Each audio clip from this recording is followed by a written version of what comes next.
আমি দ্রুত গাড়ি চালাতে লাগলাম, কিন্তু এতগুলো গাড়ির সাথে আর পেরে উঠতে পারিনি। আমাদের গাড়িটা চলতে থাকে, আর ওদের কয়েকটা গাড়ি আমাদের গাড়ির সাথে ধাক্কা লাগে, আর গাড়িটা নষ্ট হয়ে যায়। এরই মধ্যে ওদের একটা গাড়ি এসে আমাদের গাড়িতে ধাক্কা দেয়, যার কারণে গাড়িটা কন্ট্রোল হারিয়ে উল্টে যায়। আর আমি আর ইরা দুজনে অনেক আঘাত পাই। অনেক কষ্টে গাড়ি থেকে বের হই, আর ইরাকে বের করি, কিন্তু তখন তার জ্ঞান ছিল না। মনে হয় মাথায় আঘাত লেগে চেন হারিয়ে ফেলেছে। ইরাকে কোলে করে একটা জায়গায় বসে ওদের সাথে লড়াই করতে থাকি, একে একে ওদের সবাইকে মেরে আহত করে ফেলি। এদিকে আর জ্ঞান ফিরছে না, সেজন্য গাড়িতে থাকা পানির বোতল খুঁজে ইরার চোখে ছিটিয়ে ওর জ্ঞান ফিরিয়ে আনি। ম্যাডাম, আপনি ঠিক আছেন তো? হ্যাঁ, এখন একটু ঠিক আছি। ওরা কারা ছিল? আমি তো জানি না, তবে চিন্তা করবেন না, ওরা ফাইল নিতে পারেনি। এখন কয়টা বাজে? এই তো ম্যাডাম, 12টা। কি, একটার আগে ক্লায়েন্টদেরকে এই ফাইল দিতে হবে?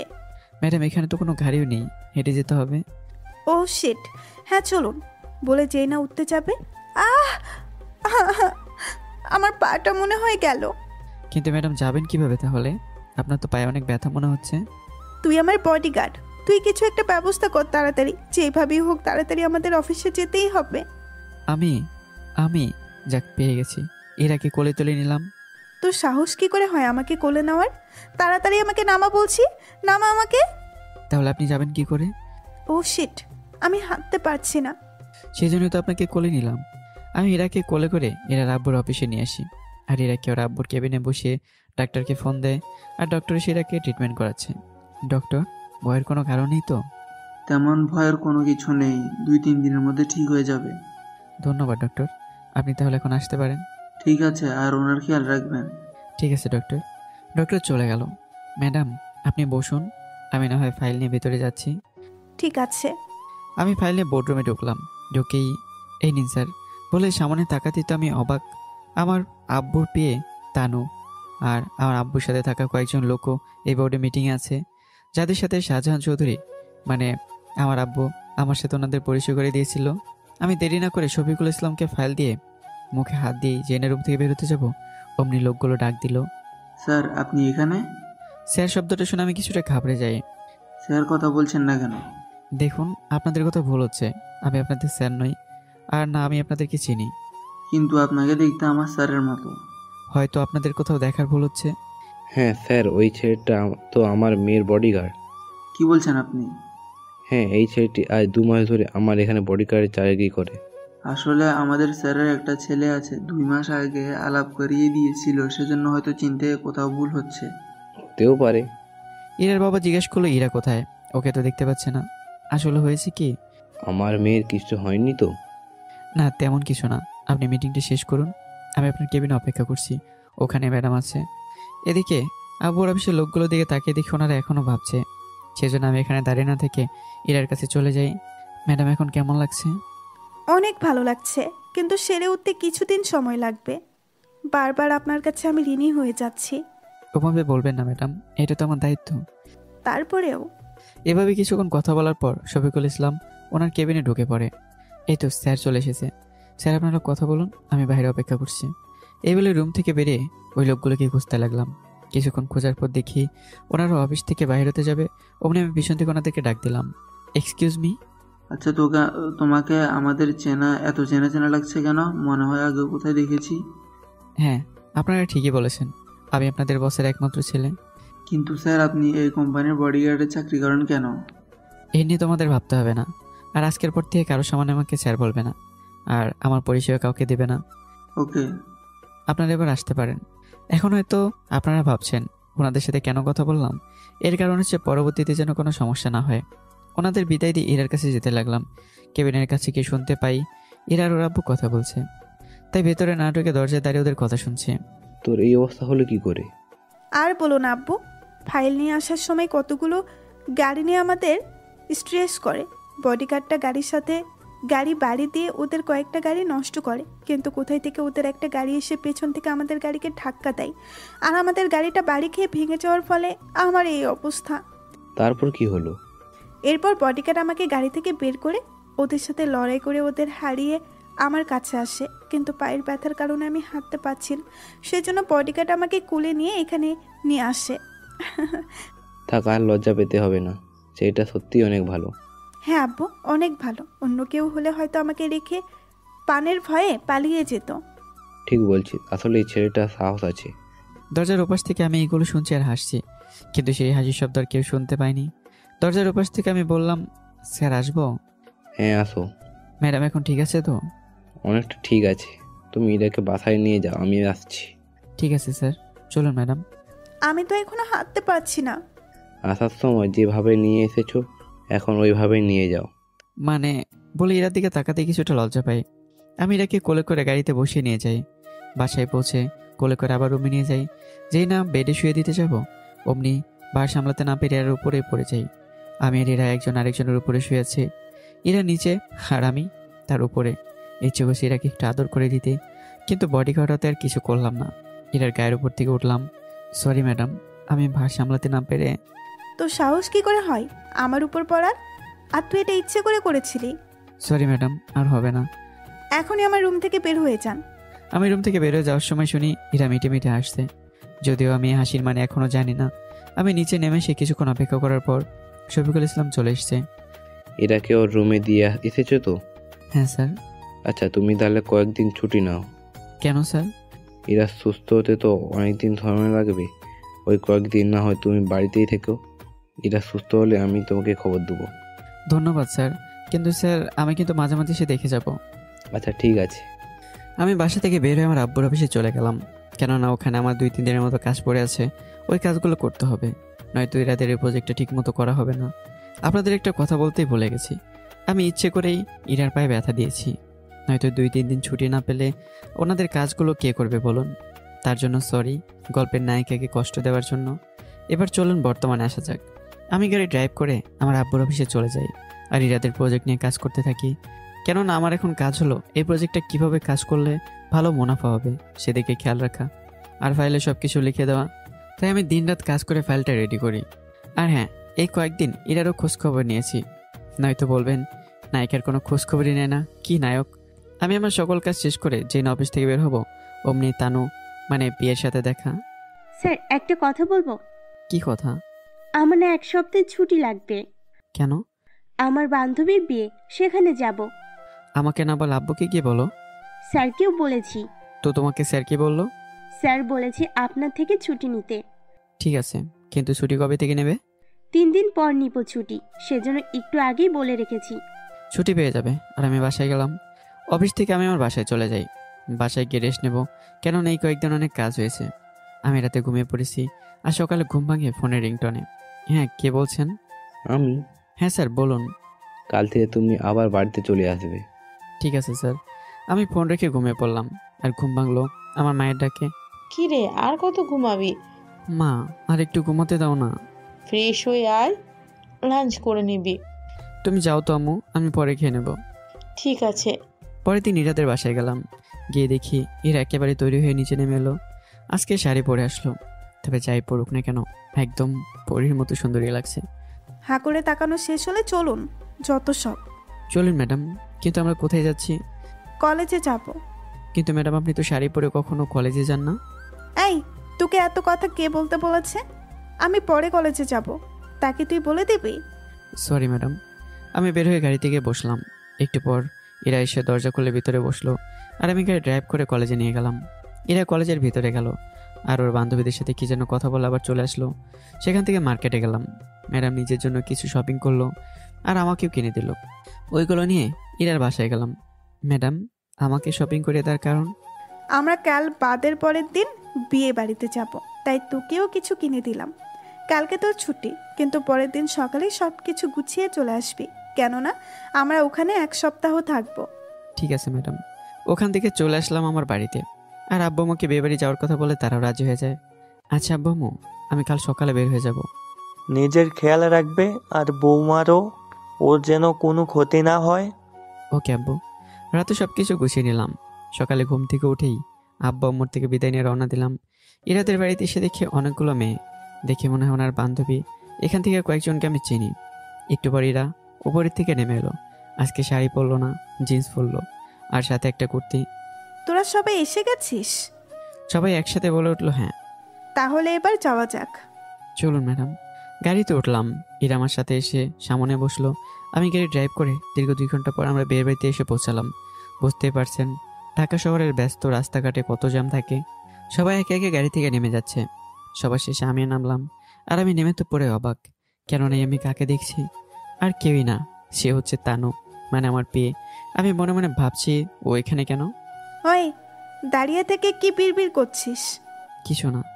তাহলে দাঁড়িয়ে না থেকে ভেতরে চল। Okay madam. আমি ভিতরে যাচ্ছি। হঠাৎ তানু বলে উঠলো, স্যার আপনি এখানে কেন? তানুর মুখে স্যার ডাক শুনতে এরা পেছনে তাকালো আর বলল, এই বডিগার্ড, এখানে এভাবে দাঁড়িয়ে পড়লি কেন? আর এই মেয়েটিকে? কেউ না ম্যাডাম, আপনি যান, আমি 5 মিনিটের ভিতরে আসছি। তানু এসে আমাকে বডিগার্ড বলে হাসতে লাগলো।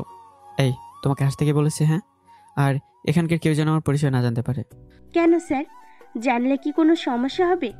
এই, তোমাকে যা বললাম তাই করবে, নয়তো। ঠিক আছে, বলবো না কাউকে। কিন্তু স্যার, আপনি এখানে কেন এসেছেন? তানুকে সামান্য কিছু কাহিনী বললাম। এবার তো বুঝলে? হ্যাঁ, বুঝলাম, তবে পুরোটা না। আচ্ছা, তুমি এখানে কেন আসছো? আসলে স্যার, যার বিয়ে হচ্ছে সে আমার বান্ধবী, আর এই কারণে আমি ছুটি নিয়েছি। তাহলে এনজয় করো। ঠিক আছে স্যার। আবার স্যার বলছো? সরি, আর বলবো না। আমি আসি, আর নিজের খেয়াল রেখো। তানুর কাছ থেকে সরে আমি বাড়ির ভেতরে গেলাম। বাড়িটা অনেক সুন্দর করে সাজানো, সিঁড়ির পাশে ফুল দিয়ে সাজানো। পুরো বাড়ি শুধু ফুল আর ফুল, মনে হয় কোনো ফুলের বাগানে এসে পড়েছি। চারদিকে এত মেয়ে যে ইরাকে খুঁজতে হবে যাই। ভিতরে গিয়ে দেখি ইরাকে পাই কিনা, কিন্তু কোথাও পেলাম না। অনেকগুলো রুম চেক করলাম। হঠাৎ খুঁজতে খুঁজতে একটা রুমের দরজা খোলা পেয়ে ঢুকতে যাবো, দেখলাম ভিতরে ইরা জামা চেঞ্জ করছে। আমাকে দেখে চিৎকার করে উঠলো। আমি চিৎকার করে সাথে সাথে দরজা বন্ধ করে দিয়ে রুমের বাইরে দাঁড়িয়ে থাকলাম। ইরা জামা চেঞ্জ করা শেষ হলে রুমের বাইরে আসে আর বলতে থাকলো, এই, তোর সাহস কি করে হয় রুমে নক না করে ঢোকার?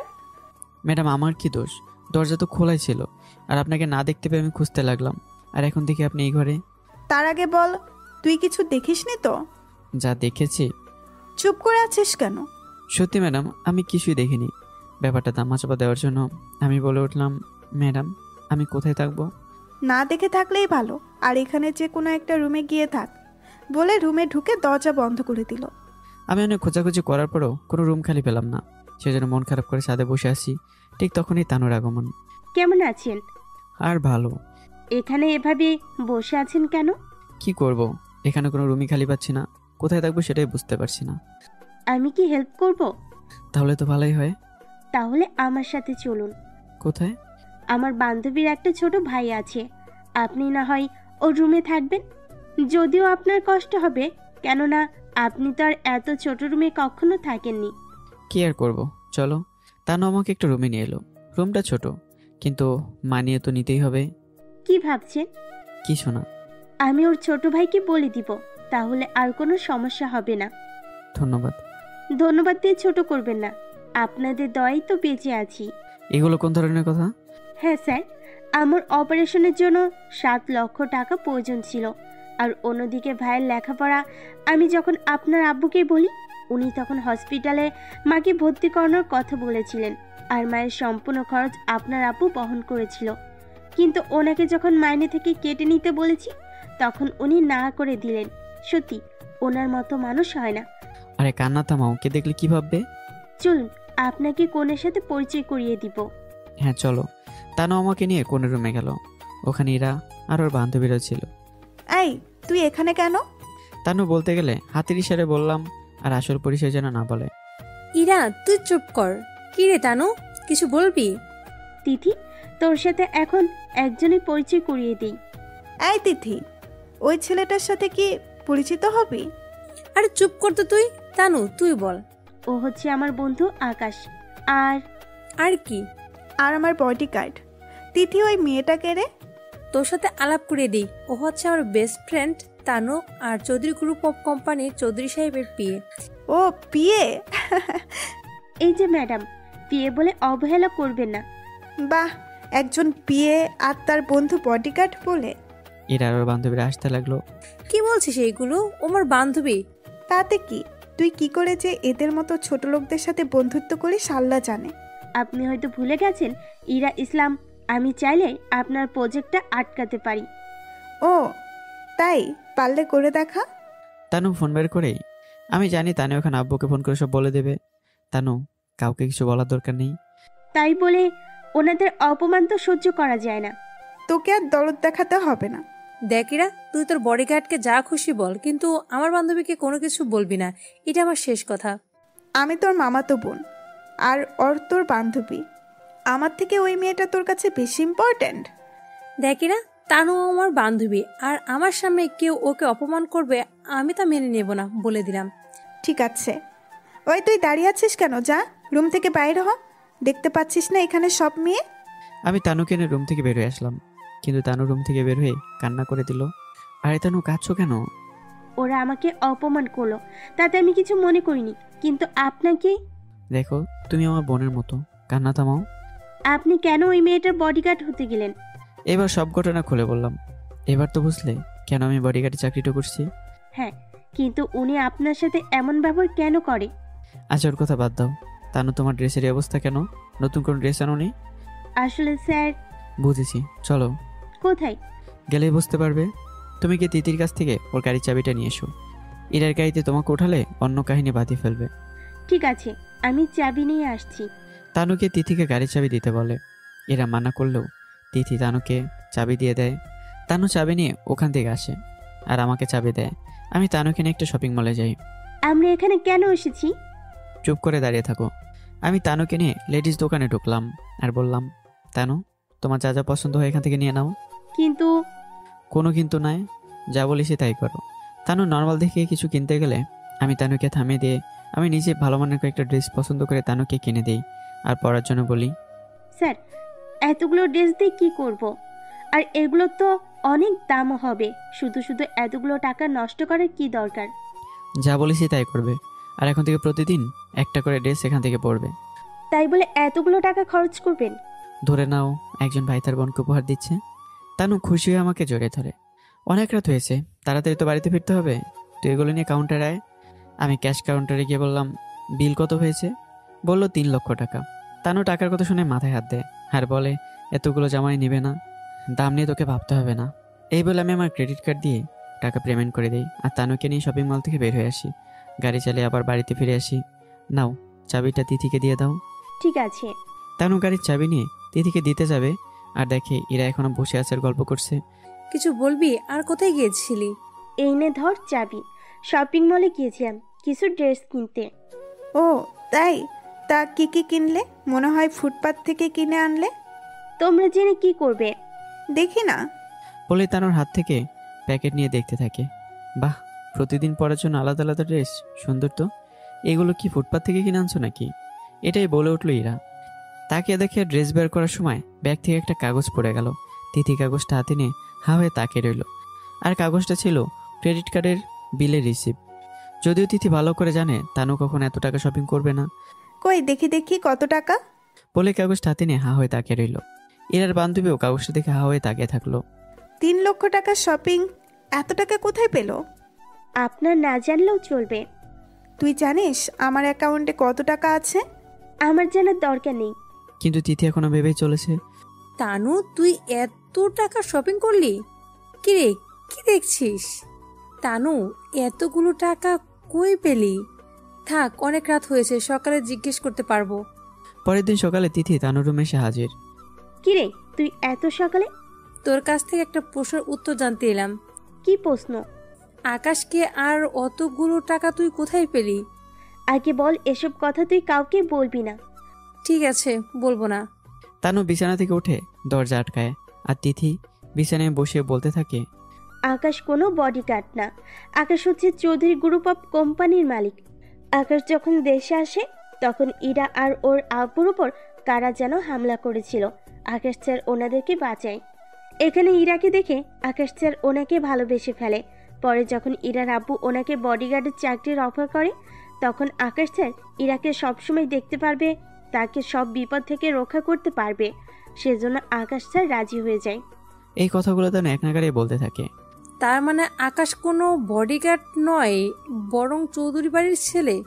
তুই কথা দিয়ে এ কথা কাউকে বলবি না। কাউকে বলবো না, কিন্তু ইরাকে কি বুঝতে পারবে? আমি তা জানি না, ওটা স্যার দেখে নিবে, কিন্তু তুই ইরাকে এই ব্যাপারে কিচ্ছু বলবি না। ঠিক আছে, বলবো না, আর কেউ জানবে না। কিন্তু তাদের এই কথাগুলো কেউ একজন কান পেতে শুনেছিল। সেটা কেউ নয়, সে হচ্ছে তানুর মা বাবা। ওনারা তানুকে ডাকতে সে যখন দেখলো ভেতর থেকে আওয়াজ আসছে। তখন ওনারা তা দাঁড়িয়ে শুনছিল। কিছুক্ষণ পর ওনারা দরজায় টোকা দিল। টোকার শব্দ শুনে তানু এসে দরজা খুলে তো অবাক। আব্বু, আম্মু তোমরা কখন এলে? অনেকক্ষণ হলো। কি? তোদের মধ্যে এতক্ষণ যা হয়েছিল আর তোদের মধ্যে সব কথাই শুনেছি। কি? প্লিজ আঙ্কেল, এসব কথা কাউকে বলবেন না। বলবো না কিন্তু। কিন্তু কি? তুই ছেলেটার সাথে আমাদের পরিচয় করিয়ে দিবি। ছেলেটা আমাদের এত বড় উপকার করলো, সেই জন্যই ছেলেটাকে দেখতে মন চাইছে। ঠিক আছে, আম্মু পরিচয় করিয়ে দিব, তবে তোমরা কিন্তু কিছু উল্টাপাল্টা জিজ্ঞেস করে বসবে না বলে দিলাম। কিন্তু আন্টি, আপনাদের তো গতকাল তানুর সাথে আসার কথা ছিল, আর আপনারা আজকে এলেন, তাও এত তাড়াতাড়ি। আসলে বাসায় কাজ থাকার কারণে আসতে পারিনি। আর তাড়াতাড়ি কই হলো, এখন তো 11টা বাজে, কই তাড়াতাড়ি তো আসেনি। আচ্ছা আন্টি, আপনারা গল্প করেন, আমি একটু আসি। সবাই এতক্ষণ নিশ্চয়ই আমাকে খুঁজছে, না পেলে তো বুঝতে পারছেন অনেক অনেক মন্তব্য করবে। আচ্ছা ঠিক আছে, তুমি তাহলে যাও, আমরা ততক্ষণ তানুর সাথে গল্প করি। আচ্ছা আন্টি, এখন আসি। আর কিছু লাগলে আমাকে অথবা তানুকে বলবেন। তিথি যাওয়ার পর তানু ওর মা বাবাকে আমার সম্পর্কে বলে, আর ওনারা এসব শুনেই আমার সাথে পরিচয় হওয়ার জন্য তানুকে বলতেছে। মা, বললাম তো পরিচয় করিয়ে দিব, কিন্তু আমি যে তোমাদের সবকিছু বলে দিয়েছি এটা কিন্তু আকাশ স্যারকে বলবে না। আচ্ছা কিছু বলবো না, কিন্তু ছেলেটা কি তোকে পছন্দ করতো আগে কখনো? কি যা তো বলছো, আমি ওনাদের কোম্পানিতে মাত্র পেয়ে, আর উনি আমার বস, আর উনি কেন আমাকে ভালোবাসতে যাবে? তাতে কি, আজকাল তো এগুলো হয়েই থাকে। মা, উনি একজনকে ভালোবাসে আর আমাকে নিজের বোনের মতো দেখে, তাই ওনার সেই বিশ্বাস আমি ভাঙতে পারবো না। কি শুরু করেছো তোমরা? ছেলেটা তোমার এত বড় উপকার করলো আর তুমি কি না কি ভেবে বসলে? মা, তোমরা রেস্ট নাও, আমি আসছি। তানু তিথির কাছে চলে গেল। ও, আপনাদের তো বলতেই ভুলে গেছি, আজকে তিথির মেহেদি অনুষ্ঠান। এদিকে কেউ আমাকে ফোন করে, যার কারণে আমার ঘুম ভেঙে যায়। আর ফোন হাতে নিয়ে দেখি এরা ফোন করেছে, সেজন্য আমি ফোনটা রিসিভ করি। Hello madam. ওই, তুই কোথাকার নবাবী যে ফুরে ফুরে ঘুমাচ্ছিস? ম্যাডাম আসলে চুপ, একটা কথা বলবি না। আধা ঘন্টার ভেতরে তোকে আমার সামনে দেখতে চাই। ম্যাডাম আমি রেডি হয়ে আসছি। ওহ, দিল তো আমার সাথে ঘুমটা। এই ম্যাডামের জ্বালা ঠিক মতো ঘুমোতেও পারি না। ওহ, তাড়াতাড়ি রেডি হয়ে নেই, নয়তো অনেক কথা শুনিয়ে দেবে। এমনিতেই তো অনেক হেনস্থ করে, আল্লাহ জানাস ভাগ্যে কী আছে। আমি রেডি হয়ে নিচে নামি, দেখি এরা হলুদ রঙের শাড়ি পরেছে। আর শুধু ইরাই না, আরও অনেক মেয়েও হলুদ শাড়ি পরেছে, কিন্তু ওদের সবার থেকে ইরাই বেস্ট। আর সেখানে সব অনেক ছেলে হলুদ পাঞ্জাবি পরেছে, কিন্তু আমি শুধুমাত্র একটা কালো শার্ট প্যান্ট পরে আর কোট পরেছি। আর আমি কালো শার্ট পরার কারণ আপনারা হয়তো অনেকেই জানেন, আর যারা জানেন না তাদেরকে বলছি, কেননা একজন বডিগার্ড শুধুমাত্র কালো শার্টের সাথেই কালো কোট পরে। ওই, তোর আসতে এত দেরি হলো কেন? আসলে ম্যাডাম রেডি হতে। আমি কোনো কথা শুনতে চাই না। আর হ্যাঁ, ভালো করে ডিউটি করে অনুষ্ঠানের কোনো মেয়ের দিকে তাকাবেন না। জি ম্যাম, তাকাবো না। আমি দাঁড়িয়ে দাঁড়িয়ে মেহেদির অনুষ্ঠান দেখছি, সবাই সবাইকে মেহেদি লাগিয়ে দিচ্ছে। আর খেয়াল করি তানু, তিথি ওরাও হলুদ শাড়ি পরে আসছে। আর আসবে বা না কেন। ধন্যবাদ ভাইয়া, আমার বেস্টুর এত বড় উপকার করার জন্য। আমি আশ্চর্য হয়ে যাই আর ভাবতে থাকি, আর তানুর দিকে তাকিয়ে থাকি, আমি আবার কি উপকার করলাম। সরি ভাইয়া, আমি তিথিকে সব বলে দিয়েছি, কিন্তু আপনি চিন্তা করবেন না, তিথি কাউকে কিছুই বলবে না। প্লিজ ভাইয়া, রাগ করবে না। ওই একটু জোরাজোরি করাতে আমি আর না বলে থাকতে পারলাম না। ঠিক আছে, কিন্তু আর কেউ ব্যাপারে জানিনি তো? না ভাইয়া, শুধু আমি আর তানু জানি, এছাড়া আর কেউ জানে না। ঠিক আছে, তোমরা মজা করে, আমি আসছি। আমি এরাকে খুঁজে বের করে এরা পাশে এসে দাঁড়াই। তিথিকে সবাই মেহেদি পরানোর জন্য বসে আছে, আর তানু তিথির পাশে বসে আছে। তিথি, তোকে তো অনেক সুন্দর লাগছে, আগে তো খেয়াল করিনি। তোকে অনেক সুন্দর লাগছে, দেখ কত ছেলে তোর দিকে তাকিয়ে আছে। দেখ, কিন্তু মেহেদি কখন পড়বি? আগে তুই পরে নে, আমি আরো পরে পরবো। কিন্তু তোকে কে পড়াবে মেহেদি? আকাশ ভাইয়া পরবে। কি বলিস ভাইয়া, আপনি মেহেদি পড়াতে পারেন? হ্যাঁ, পারি তো। কই, উনি দেখতে তো পাচ্ছি না। ইরার কাছে গেছে। চল আমরা ওখানে যাই। হ্যাঁ চল। ওরা দুজনই আমাকে খুঁজতে লাগলো আর খুঁজে বের করলো। একটা রিকোয়েস্ট করব, রাখবেন? কি বলো? আমাকে একটু পড়িয়ে দেন না। কিন্তু আমি কেন?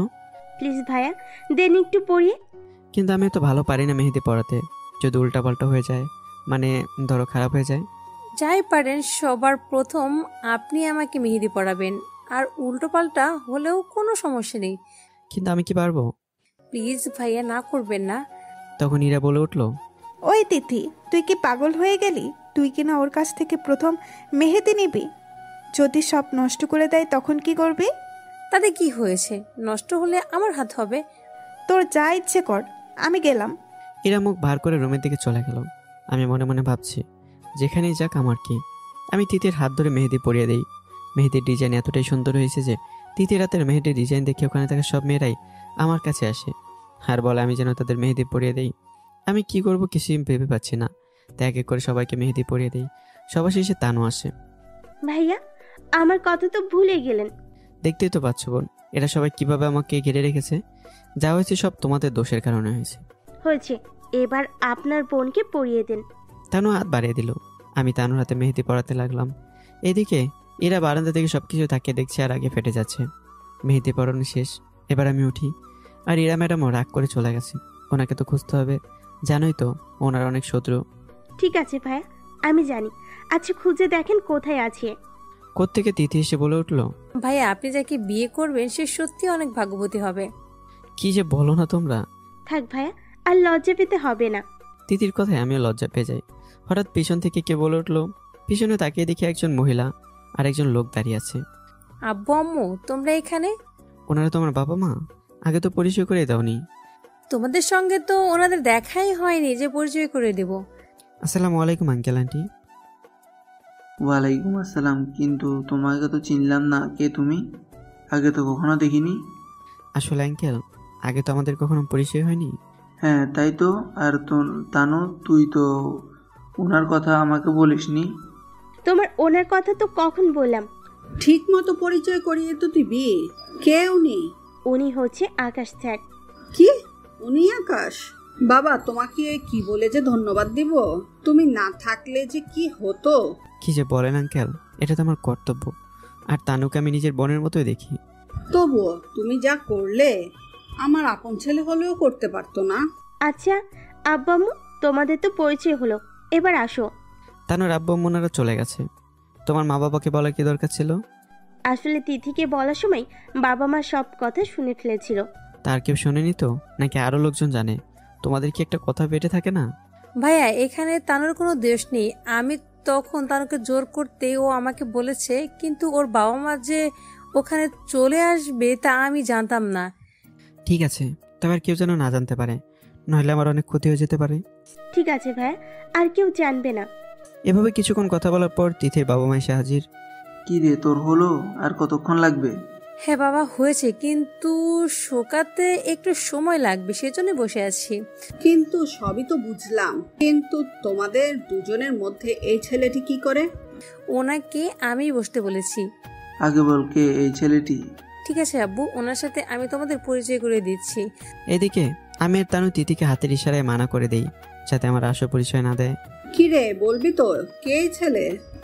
এদিকে তিথি, তানু আর আমার ইশারায় বুঝতে পারে যে কি বলতে চাইছি, সেজন্য তিথি ওদের ইশারায় বুঝিয়ে দেয়।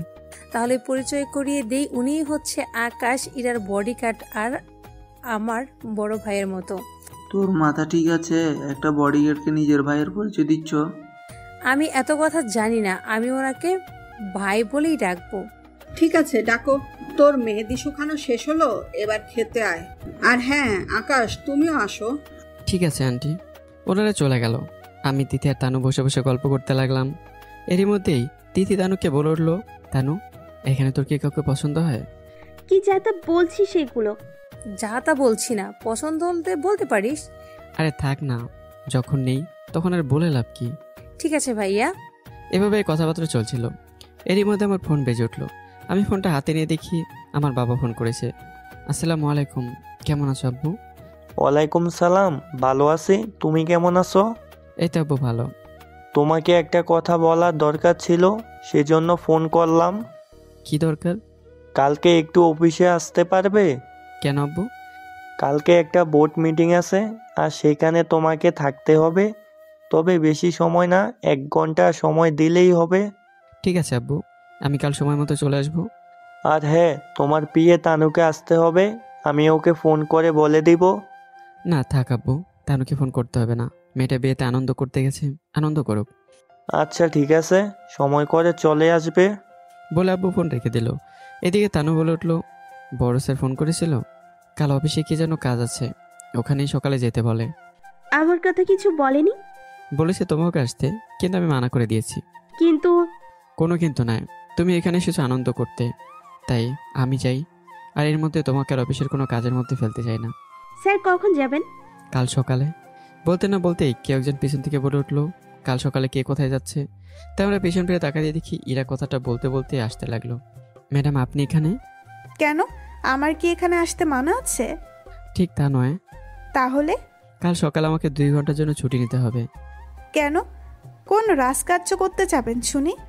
আসলে একটু দরকার ছিল সেজন্য। তুই চলে গেলে তাহলে আমার সিকিউরিটির কি হবে? আপনি চিন্তা করবেন না, আমি সব ব্যবস্থা করে যাব। আচ্ছা ঠিক আছে। তিথি চল, তোকে ফুপি খেতে ডাকছে। তানু তুইও আয়, আর আকাশ ভাইয়া আপনিও আসেন। কি, এই বডিগার্ড আবার কবে থেকে আবার তোর ভাইয়া হলো? সব কথা তোর না জানলেও চলবে, এখন সবাই চল খেয়ে আসি। হ্যাঁ চলো, আমার অনেক ক্ষুধা লেগেছে। এই চলো, আর বসে থেকে লাভ নেই। আমরা সবাই খাবার খেতে চলে গেলাম। সবাই একসাথে খাবার টেবিলে বসতে গেলাম। যেই নামে বসতে যাবো অমনি ইরা বলে উঠলো, এই বডিগার্ড, তোর সাহস হয় কি করে আমার সাথে একসাথে বসে খাবার খাওয়ার? Sorry madam. কি হচ্ছে? কি রে ইরা, ছেলেটা আমাদের সাথে খেলে কি হবে? এরপর এরা কি যেন ভেবে আবার বলল, ঠিক আছে বসুক। আকাশ তুমি বসো, আমি সবাইকে একসাথে খাবার দিচ্ছি। সবাই একসাথে খেতে লাগলাম। খাওয়া শেষ করে আমরা যে যার রুমে চলে আসলাম। আমি রুমে এসে যেই না ঘুমোতে যাবো অমনি কেউ দরজায় টোকা দিল। তখন আমি বললাম, কে বাহিরে? ভাইয়া আমরা ও তোমরা? ভেতরে আসবো ভাইয়া? হ্যাঁ আসো। ভাইয়া কি করেন? অসময়ে বিরক্ত করলাম না তো? আমি না এখন একটু ঘুমাবো। তাহলে আমরা যাই। কি কারণে এসেছো তা তো বলবে? ভাইয়া আমি এসেছি আপনার সাথে একটু গল্প করতে। আর কি, কিন্তু আপনি তো ঘুমাবেন, আমরা না হয় আরো পরে আসবো। বুঝতেই তো পারছো। ঠিক আছে ভাইয়া, আমরা না হয় সন্ধ্যায় আসবো। আচ্ছা আমি তাহলে একটু ঘুমিয়ে নেই। বলেই যে ঘুমিয়ে পড়লাম। আর সন্ধ্যায় কারো শীতকারে ঘুম ভাঙলো। এই সময় আবার কে আসবে? এই বলে দরজা খুলতে গিয়ে দেখি তিথি আর তানু বাইরে দাঁড়িয়ে আছে। তখন কিন্তু দরজা খোলাই ছিল। ঘুম ভেঙেছে নাকি আরো পরে আসবো? সমস্যা নেই, তোমরা বসো, আমি ফ্রেশ হয়ে নেই। ঠিক আছে, আমরা অপেক্ষা করছি। আমি ওয়াশরুমে গেলাম আর ফ্রেশ হয়ে বাইরে আসলাম। এখন বলো কি জন্য এত জরুরি তলব? আমরা এখন আপনার সাথে গল্প করব। ঠিক আছে, তা কি নিয়ে গল্প করবে? ঠিক আছে, তার আগে দরজা বন্ধ করো, নইলে কেউ বাইরে থেকে শুনে নিতে পারে। ঠিক আছে, আমি বন্ধ করে আসছি। দরজা বন্ধ করে এবার বলেন। আপনি আর এরা যখন লন্ডনে গিয়েছিলেন ওখানে কোনো আনন্দ করলেন আর কি কি দেখছেন ওই নিয়ে গল্প করব। ঠিক আছে, এখন বলো প্রথমে কোন জায়গা থেকে শুরু করবে? আপনার আর এরার পরিচয় হলো কিভাবে? আমি যখন লন্ডন থেকে আমার ফুফাতো বোন সাথীকে নিয়ে দেশে ফিরলাম, তারপরের দিন আমি সাথীকে নিয়ে একটু ঘুরতে বেরোলাম। তখন একটু পার্কে গেলাম আর ফুচকার দোকানে বসে ফুচকা খাচ্ছিলাম। ঠিক তখনই কয়েকজন লোক একটা গাড়িতে গুলি করতে লাগলো। আর আমি তখন ওনাদেরকে বাঁচিয়ে নেই। ওখানে ইরার সাথে আমার প্রথম দেখা হয়। আর ওকে প্রথম দেখাতেই আমি ওর প্রেমে পড়ে যাই। কিন্তু তখনও ইরার ব্যাপারে আমি কিছুই জানি না, সেজন্য কিছু বলতে পারিনি। ওমা কি বলেন, আমার ফুফাতো বোনকে প্রথম দেখাতেই প্রেমে পড়ে গেলেন? Very interesting. এছাড়া কি করব? তোমার মামাতো বোন যে পরিমাণ সুন্দর, যে কোনো ছেলে প্রথম দেখাতে প্রেমে পড়ে যাবে।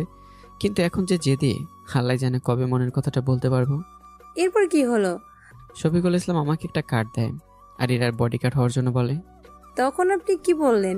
ভাবলাম বডি গার্ড হলে তো সবসময় ইরার পাশাপাশি থাকতে পারবো আর ওকে সব দিক থেকে রক্ষা করতে পারবো, সেজন্য রাজি হয়ে গেলাম। তা ভাইয়া, লন্ডনে আপনাদের মাঝে কিছু হয়েছে? ওখানে কি হবে? ভাইয়া লজ্জা পাবেন না, বলেন। বলছি তো। ওকে বলেন। আমি আবার বলতে শুরু করলাম। লন্ডনে ঘটে যাওয়া ঘটনা সবকিছু তো আপনারা জানেনই, তাই আর বললাম না। যারা জানেন না তারা প্রথম সিজনটা শুনে নেবেন। বলা শেষ হতে না হতেই দেখে অনেক রাত হয়ে গেছে। যাও এখন ঘুমোতে যাও। ভাইয়া আপনি এত ভালোবাসেন নাকি, কিন্তু ওকে কথাটা কখন বলবেন? আর ইরা যে পরিমাণ জেদি, দেখেন আবার দেরি করে ফেলবেন না। বলবো সময় করে। ঠিক আছে ভাইয়া, আমরা আসি আর ডিনার করতে নিচে চলেন। আচ্ছা চলো। আমরা তিনজন একসাথে ডিনার করে নিলাম, কিন্তু ইরাকে ডিনার টেবিলে দেখলাম না। আম্মু, ইরাকে দেখছি না। ও তো অনেক আগেই খেয়ে চলে গেল। ঠিক আছে। সবাই খাওয়া দাওয়া শেষ করে যে যার রুমে ঘুমোতে চলে গেলাম। সকালে ঘুম থেকে উঠে আমি ইরার কাছে যাই। কখন যাবেন? ম্যাডাম আমাকে একটু পরে যেতে হবে। তুই গেলে আমার সিকিউরিটি কে দিবে? আপনি চিন্তা করবেন না, আমি যাওয়ার আগে আপনার সিকিউরিটির ব্যবস্থা করে যাব। যা ইচ্ছে করো, কিন্তু তাড়াতাড়ি আবার এখানে যেন দেখতে পাই। ঠিক আছে ম্যাডাম।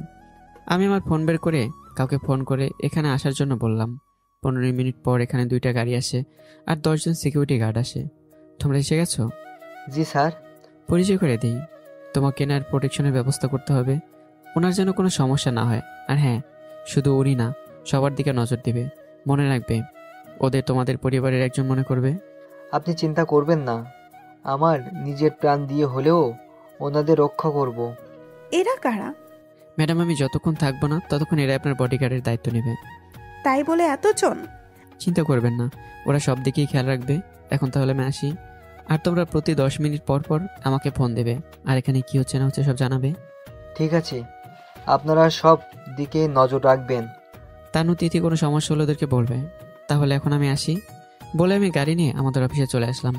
অফিসের ভিতরে ঢুকে আমি তো অবাক, কেননা অফিসের ভিতরে যখন ঢুকতে যাব তখন দেখি এরার বাবা বের হচ্ছে। যদিও না আমাকে দেখেনি, আর কয়েক শত ছেলে মেয়ে লাইন ধরে দাঁড়িয়ে আছে। আমি ভিতরে ঢুকতে যাব তখন একটা ছেলে পিছন থেকে ডাক দেয়, এই যে ভাই, লাইনে না দাঁড়িয়ে ভিতরে ঢুকছেন কেন? লাইনে কেন দাঁড়াবো? আপনি ইন্টারভিউর জন্য আসলেন না? হ্যাঁ। তাহলে লাইনে দাঁড়ান। আমি ছেলেটির কথায় লাইনে দাঁড়ানোর কারণে হয়তো আমি এখনো বুঝতে পারছি না যে কেন আব্বু আমাকে এখানে আসতে বলেছে। তাই আমি দাঁড়িয়ে সবার মন্তব্যগুলো শুনছি।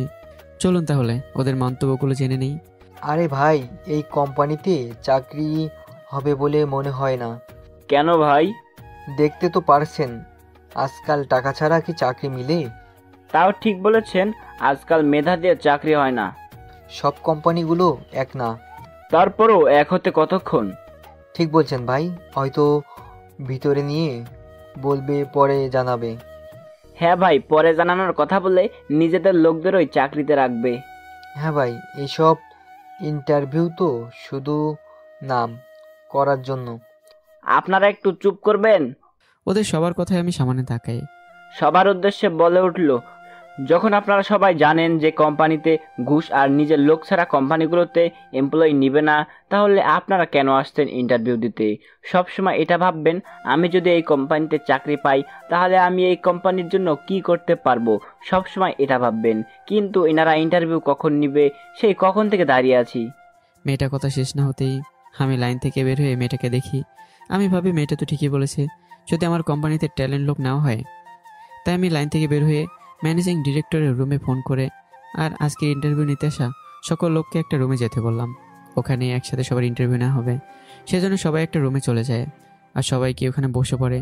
একজন লোক এসে তাদেরকে বলে, আপনাদের আর মাত্র 5 মিনিট পরে ইন্টারভিউ নেওয়া হবে। বলে লোকটি চলে যায়। আমি এখান থেকে একটা মেয়েকে সিলেক্ট করি। আপনারা হয়তো বুঝতে পেরেছেন আমি কার কথা বলছি, আর যদিও না বুঝে থাকেন তাহলে আবারও বলছি, ওই 10 নম্বরের মেয়েটি। আপনাদের ইন্টারভিউ নেওয়া শেষ? সামনে বসে থাকা একটা লোক দাঁড়িয়ে থেকে বলল, কখন আমাদের ইন্টারভিউ নেওয়া হলো? আপনারা যখন লাইনে দাঁড়িয়েছিলেন তখন। মিথ্যা বলছেন, আপনারা আমাদের মধ্যে তো কেউ ইন্টারভিউ দিতে যায়নি, তাহলে আপনারা ইন্টারভিউ নিলেন কখন? দেখুন, এই ব্যাপারে আমি কিছু বলতে পারবো না। আপনাদের যা বলার আমাদের স্যারকে বলবেন। তাহলে ডাকুন আপনার স্যারকে, আমরা জানতে চাই উনি ইন্টারভিউ নিলেন কিভাবে। আপনারা বসুন, উনি এখনই এসে পড়বে। একটুবার আমি রুমে আসি। আমাকে দেখেই ওদের মতো অনেকে অবাক হয়ে, কেননা ওদের মতো অনেকে জানে আমি ওদের মতো এখানে চাকরির জন্য এসেছি। কিছু লোক বলে উঠলো, আরে উনিও তো আমাদের মতো ইন্টারভিউ দিতে এসেছে, তাহলে কি আপনারা ওনাকে চাকরি দিয়েছেন? আপনারা ভুল করছেন, উনি এই কোম্পানিতে চাকরির জন্য আসেনি, বরং চাকরি দিতে এসেছে। উনি হচ্ছে এই কোম্পানির চেয়ারম্যান। কি বলছেন কি আপনি? হ্যাঁ, আমি ঠিকই বলছি। আর উনি তখন আপনাদের সাথে দাঁড়িয়ে থেকে আপনাদের ইন্টারভিউ নিয়েছে। কিন্তু উনি তো আমাদের কিছু জিজ্ঞাসা করেনি। এই ব্যাপারে আমি কিছু জানি না। এদিকে সবাই ওদের আগ্রহ নিয়ে বসে আছে। সবার দৃষ্টি এখন আমার দিকে। আমার হাতে বেশি সময় নেই, তাই আমি আজকে যাকে আমার কোম্পানিতে সিলেক্ট করেছি তার নাম হলো শাহিনা। স্যার, আপনি আমাদের কেন সিলেক্ট করলেন না? কারণ তোমরা অনেক কিছু বলেছো, কিন্তু মেয়েটি শুধু এটাই বলেছে যে ও যদি এই কোম্পানিতে চাকরি পেয়ে থাকে তাহলে এই কোম্পানির জন্য কী কী করতে পারবে। So congress Sabina. ধন্যবাদ স্যার। ঠিক আছে, আর ম্যানেজার সাহেব ওকে অ্যাপয়েন্টমেন্ট লেটার দিয়ে দিবেন আর এদের সবাইকে যেতে বলেন। আর হ্যাঁ, আজকে যারা এই কোম্পানিতে চাকরির জন্য এসেছে তারা যেন আর কখনো এই কোম্পানিতে অ্যাপ্লাই না করতে পারে, সেজন্য ওদের অ্যাপ্লাই ব্লক করে দেবেন। এসব কথা বলেই আমি বের হয়ে আমার আব্বুর সাথে দেখা করি। ইন্টারভিউ নেওয়া শেষ হলো? হ্যাঁ বউ। কয়জনকে সিলেক্ট করলে? একজনকে। শুধু একজনকে কেন? আর বাকিরা কি করেছে? তুমি হয়তো জানো আব্বু, আমি এমনিতেই কোনো কাজ করি না। আমার দেরি হয়ে গেছে, এবার আসি বলে আমি অফিস থেকে বের হয়ে আসি আর গাড়ি করে তিথিদের বাড়িতে চলে যাই। আর সবকটা সিকিউরিটিকে যেতে বললাম, ওরাও চলে গেল। আমি কিরাকে খুঁজতে থাকি আর এরা পাশে দাঁড়াই। এই তোর এতক্ষণ লাগলো কেন? সরি ম্যাডাম, একটু দেরি হয়ে গেছে। আর একটা কথাও বলবি না। আমি এখনো চুপ করে আছি। এদিকে তিথি বলে উঠেছে, কি হচ্ছে? এরা, উনি তোমার সিকিউরিটি সব ব্যবস্থা করেই গেছে, তাহলে এভাবে এইসব ব্যবহার করার কি দরকার? থাক, তোকে আর ওর হয়ে সাফাই গাইতে হবে না। এই মেয়ে, তোমার এত দিমাগ কিসে? কাউকে মানুষ বলে কি মনে করো না? তিথি, তোর বান্ধবীকে থামতে বল। তোর বান্ধবী কিন্তু আমাকে রীতিমতো অপমান করছে, আর এরকম হতে থাকলে আমি এই বিয়ে বাড়ি থেকে চলে যাব। দেখ, এমন তো করিস না। আমি ওর হয়ে তোর কাছে মাপ চাইছি, তবু তুই যাস না। আব্বু আমার শুনতে পেলে অনেক কষ্ট পাবে।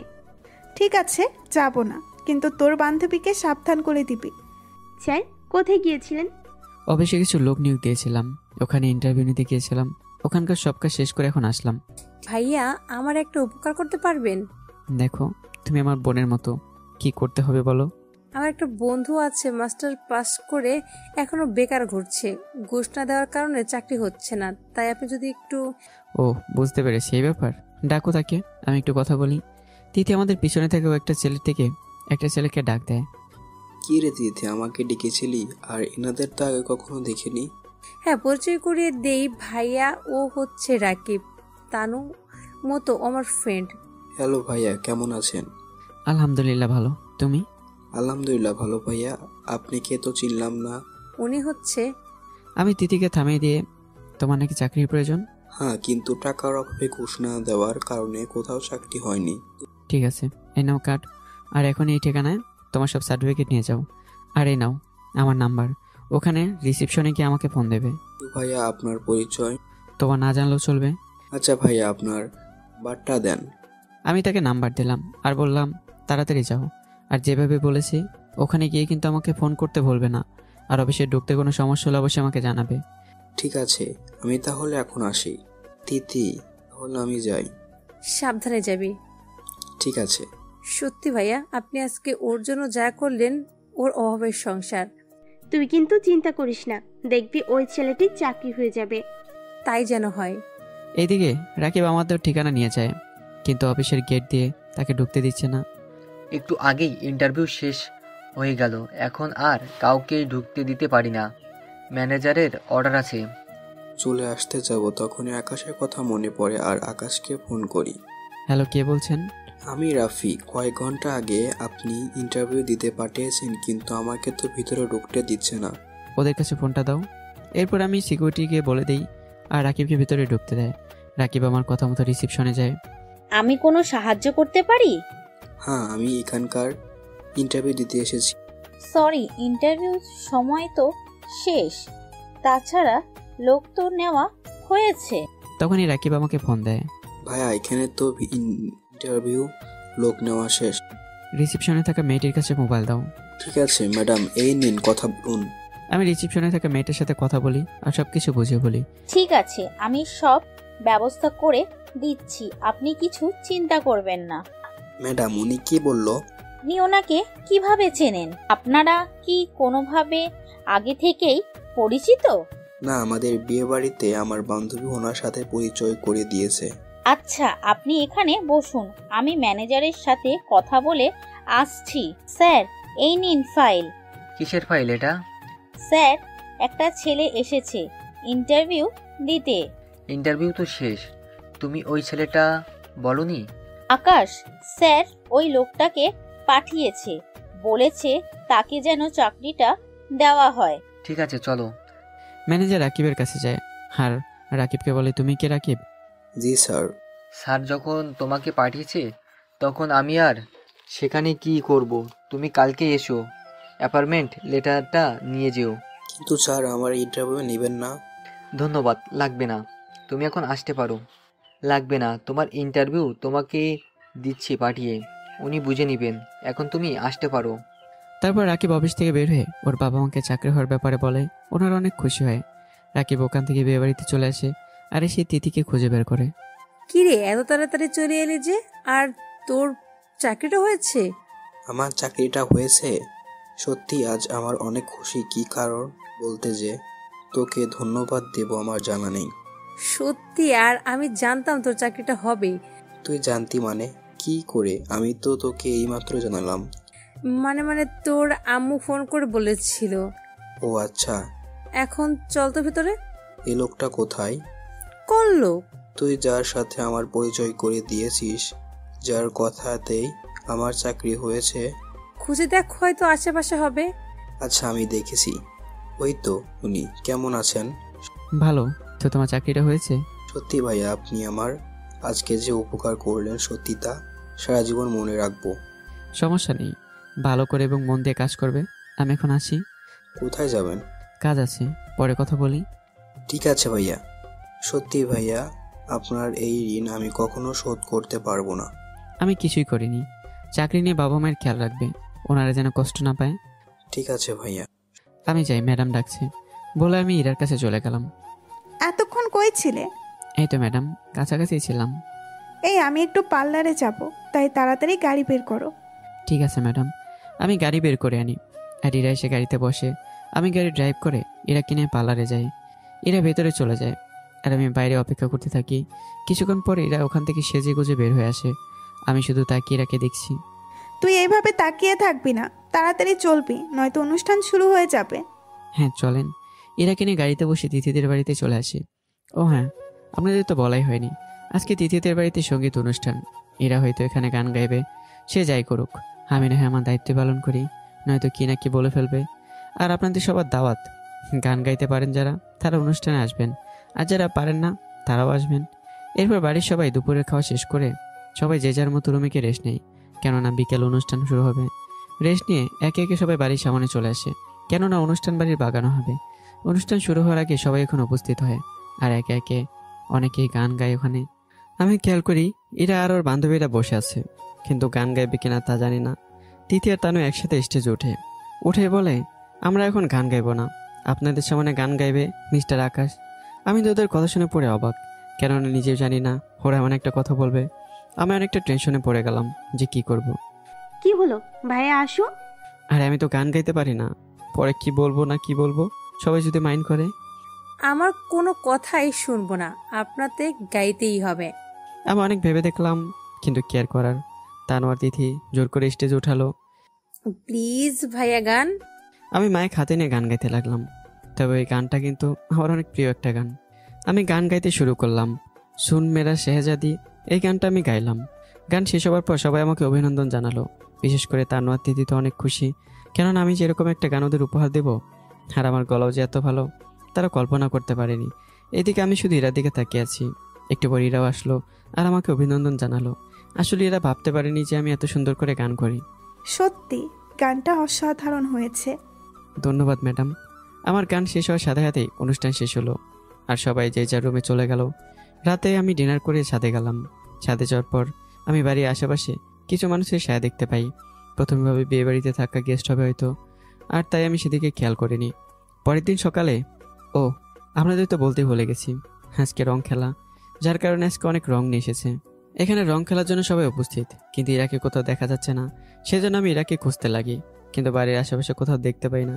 সেজন্য আমি পুরো বাড়ি খুঁজি, কিন্তু কোথাও দেখতে পাইনি ইরাকে। আমি অনেক ঘাবড়ে যাই। পরে মনে পড়ে গত রাতে তো কয়েকজনের ছায়া দেখেছিলাম, তার মানে ওরা নয় তো। আমি কিছু ভাবতে পারছি না, শুধু একটাই চিন্তা, ইরার কিছু হলো না তো।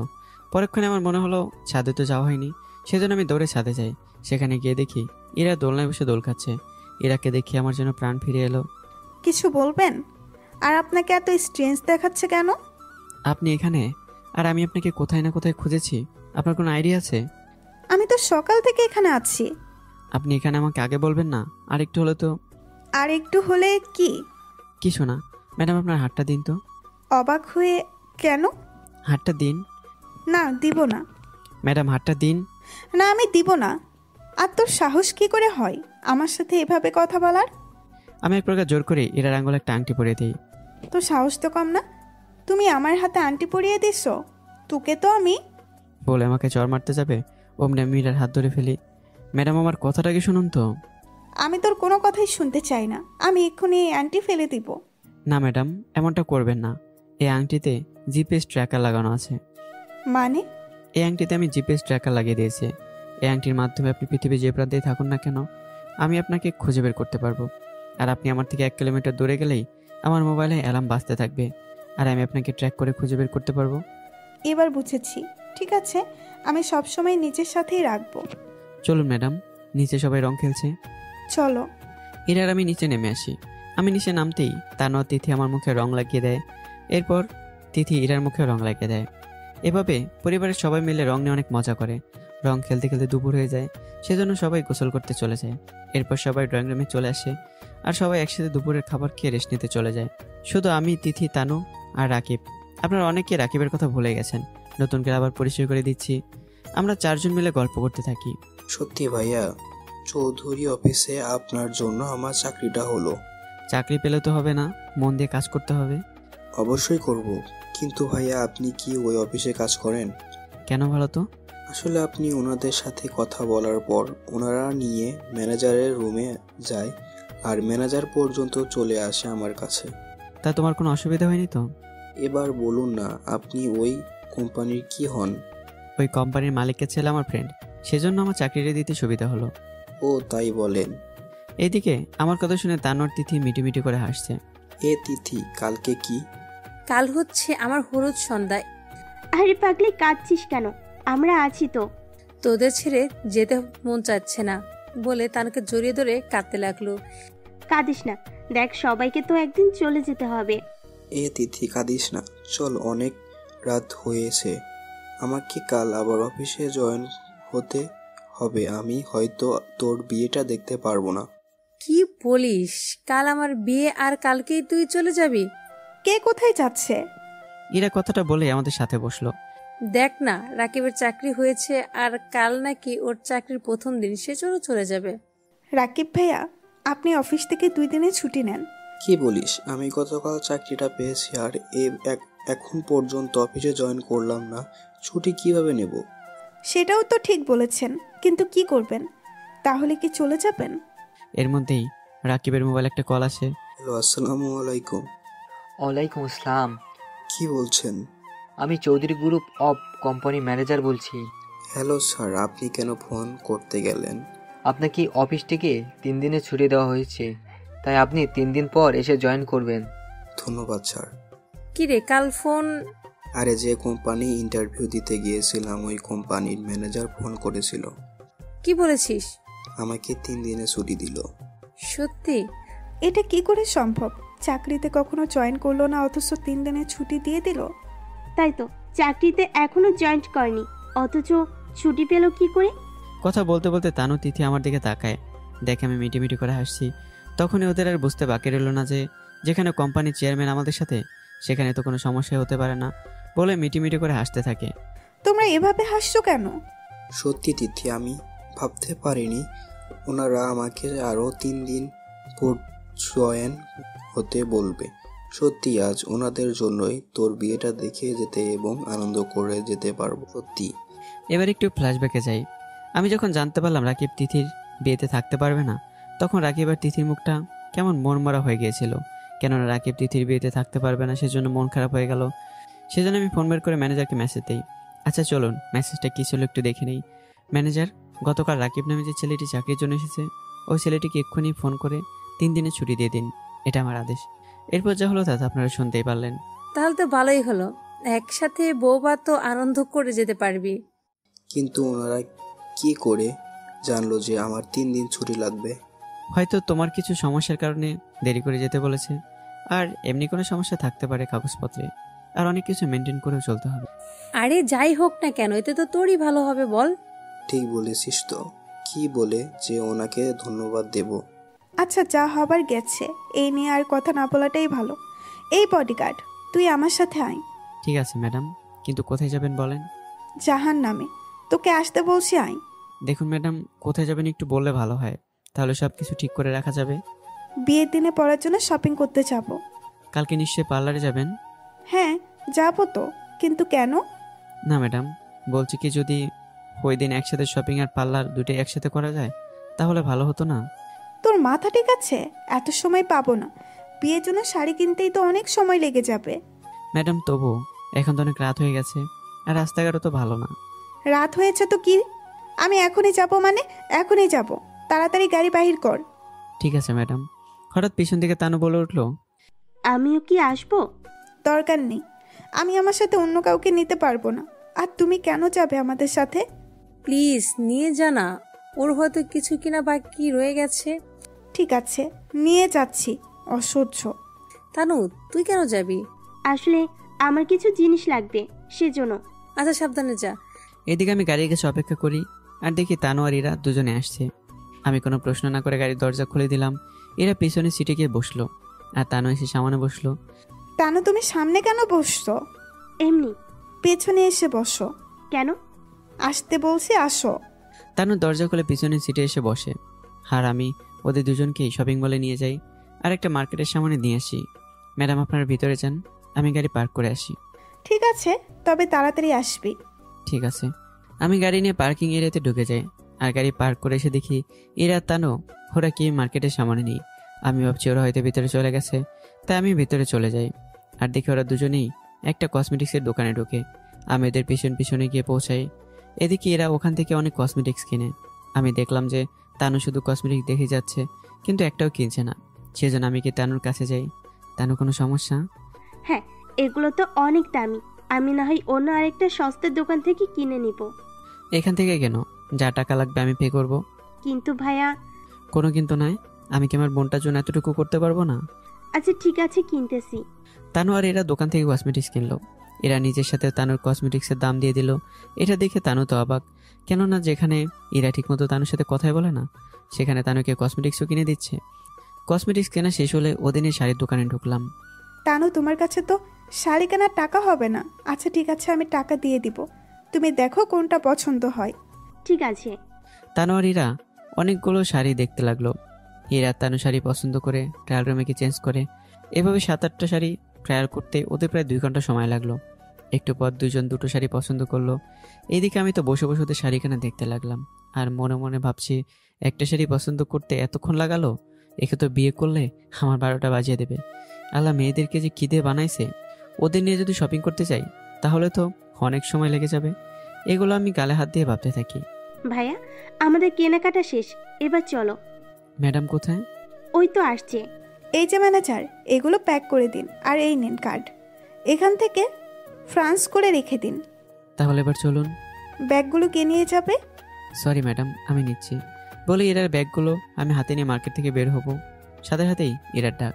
খিদে পেয়েছে, এখান থেকে খেয়ে যাই, আর অনেক রাত হয়েছে, সবাই হয়তো ঘুমিয়ে পড়ছে। আসলে আমারও খিদে পেয়েছে, তবে খাবারের বিলটা কিন্তু আমি দিব। ঠিক আছে? ঠিক আছে, চলো। আমি, ইরা, তানু, আমরা তিনজনেই ওখানকার একটা ক্যান্টিনে বসে খেয়ে নিলাম। আর তানু আর ইরা তো পকপক করেই যাচ্ছে। খাওয়া শেষ হলে আমরা তিনজন একসাথে বের হলাম। ম্যাডাম, আপনার এখানে দাঁড়ান, আমি গাড়ি নিয়ে আসছি। ঠিক আছে, কিন্তু তাড়াতাড়ি আসবি, দেরি যেন না হয়। ঠিক আছে ম্যাডাম। এদিকে আমি গাড়ির কাছে আসতেই ওখানে আমার এক বন্ধুর সাথে দেখা হয়। আমি আমার বন্ধুর সাথে কথা বলতে বলতে অনেকটা সময় পার হয়ে যায়, সেদিকে আমার কোনো খেয়াল নেই। হঠাৎই আমার মোবাইলে অ্যালার্ম বেজে উঠলো। আমি মোবাইলটা হাতে নিই আর আমার বন্ধুকে বিদায় দিয়ে মার্কেটের সামনে আসি, যেখানে ইরা তানু দাঁড়িয়েছিল। কিন্তু আমি ওদের কোথাও দেখতে পেলাম না। আসলে আমার মোবাইলে সিকিউরিটি অ্যালার্ম বাজতেই আমি বুঝে গেছি যে কেউ ওদেরকে নিয়ে গেছে। আমি ইরাকে ফোন দেই, কিন্তু এরার ফোন বন্ধ পাচ্ছি। আর কল কেটে তানুকে ফোন দেই, কিন্তু তানুর ফোনও বন্ধ। সেজন্য আমি আমার ফোনে স্যাটেলাইটে গিয়ে ইরার লোকেশন দেখাচ্ছে একটা জঙ্গলের ভেতরে। সেজন্য আমি দেরি না করে গাড়ি নিয়ে জঙ্গলের দিকে চলে যাই। আর ওখানে গিয়ে দেখি অনেক লোক বন্দুক হাতে দাঁড়িয়ে আছে, আর ওদের পিছনে একটা বাড়ি দেখতে পাচ্ছি। আর মোবাইলে স্যাটেলাইটে দেখি ওই বাড়িটার লোকেশন দেখাচ্ছে। সেজন্য আমি পুলিশকে ফোন করে এখানে আসতে বলি। এভাবে 20 মিনিট পর পুলিশ আসে। আপনি ফোন করেছেন? হ্যাঁ। আপনি কি করে জানেন ওরা আপনার ম্যাডামকে আর একটা মেয়েকে এখানে নিয়ে এসেছে? আসলে আমার ম্যাডামের হাতে আংটির মধ্যে ট্র্যাকিং সিস্টেম চালু আছে। ওটা শুধুমাত্র আমি আর আমার ম্যাডাম জানে, আর কেউই জানে না। ঠিক আছে, আপনি চিন্তা করবেন না, আমরা আপনার ম্যাডামকে আর এই মেয়েকে এখান থেকে উদ্ধার করবই। এরপর পুলিশ ওনাদের কাজ করতে থাকে। ওনারা আস্তে আস্তে ওই লোকগুলোকে অ্যারেস্ট করে, আর আমরা ভেতরে বাংলোর মধ্যে ঢুকে যাই। ওখানে আমরা ঢুকে লুকিয়ে পড়ি আর দেখি ওরা তানুকে আর ইরাকে একটা চেয়ারে বসিয়ে রাখছে। কিন্তু ওরা ইরা তানুকে কোনো মারধর করেনি, এমনকি ইরা তানুকে বেঁধেও রাখেনি। এটা দেখে আমি আর পুলিশ অফিসার অনেকটা অবাক হয়েছি। এই প্রথম দেখলাম কেউ কিডন্যাপ করে এভাবে বেঁধে না রেখেছে। সেসব পরে ভাবা যাবে, আগে তো তানোয়ার ম্যাডামকে উদ্ধার করতে হবে। পুলিশের মধ্যে আর ওই লোকদের মধ্যে অনেক গোলাগুলি হয়, এতে কয়েকজন পুলিশ আহত হলেও ওই গুন্ডাগুলোর মধ্যে অনেককেই গ্রেপ্তার করতে পেরেছে। ম্যাডাম, তানু ঠিক আছেন তো?